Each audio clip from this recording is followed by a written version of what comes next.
À Saint-Leu, cette demeure a une grande importance dans l'histoire agricole du domaine Stella Matutina.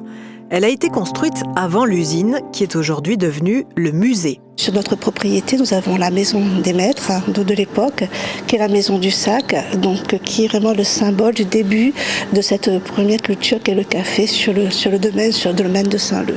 Les premières cultures imposées par la Compagnie des Indes sont vivrières, maïs, manioc. Ensuite vient le café. On va aussi, en 1711, découvrir le fameux café, le café Bourbon Pointu, lors d'une expédition dans les Hauts de Saint-Paul. Et c'est petit à petit qu'on va introduire le café Moka en première culture importante sur l'île.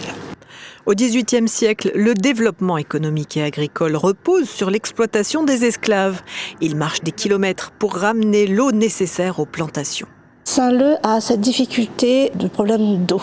Donc la ravine du Trou, c'était un lieu où ces esclaves allaient récupérer l'eau pour ramener aux grandes propriétés. Ce temps de recherche d'eau, ça leur a permis d'échanger et d'élaborer un plan, ce plan de révolte dans l'idée de renverser le pouvoir et de retrouver leur liberté.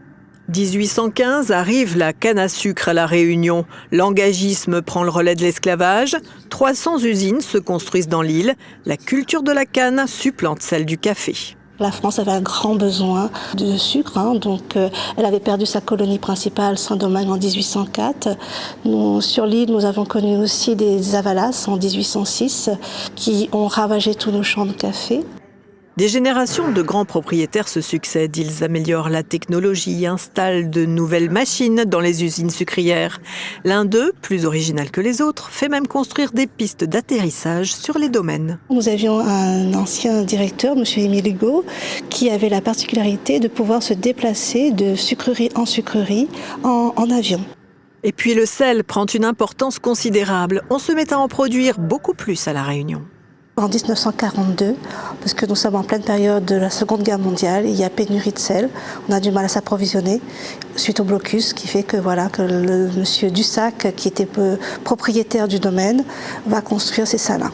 L'exposition, riche de lithographies, films d'époque, cartes, anciennes vues aériennes, propose un voyage dans le relief et le temps. La médiatrice le contemple à souhait.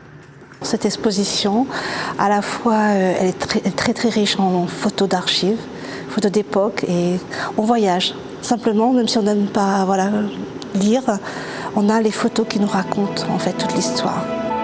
Une exposition temporaire qui a nécessité plus d'1 an de travail, orchestré par Bernard Leveneur, le directeur du musée, à découvrir jusqu'au mois de mars.